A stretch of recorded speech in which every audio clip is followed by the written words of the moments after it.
जय जिनेंद्र फ्रेंड्स, मैं सीए करिश्मा जैन।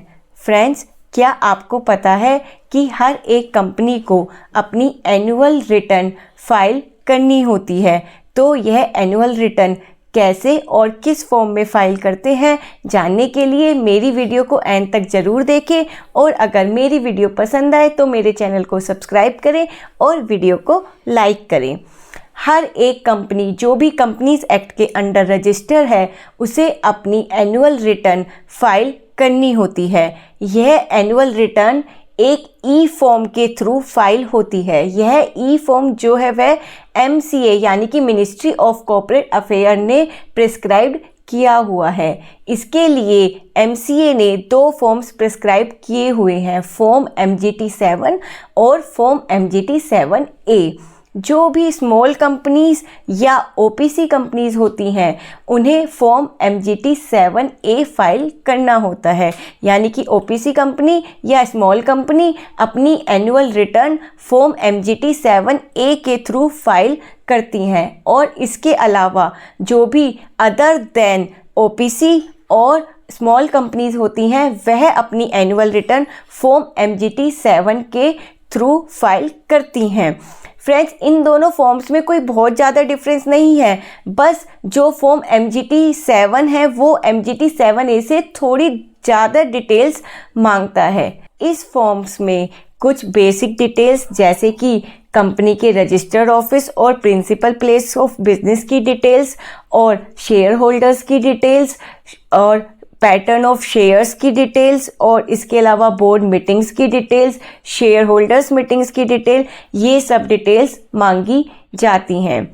फ्रेंड्स, यह जो फॉर्म है यह फॉर्म सभी कंपनीज को अपनी AGM होने के बाद 60 डेज के अंदर फाइल करना होता है।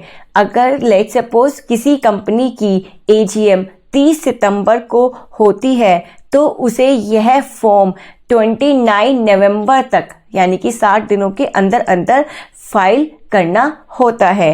लेकिन फाइनेंशियल ईयर 2024-25 के लिए इस ड्यू डेट को एक्सटेंड कर दिया है।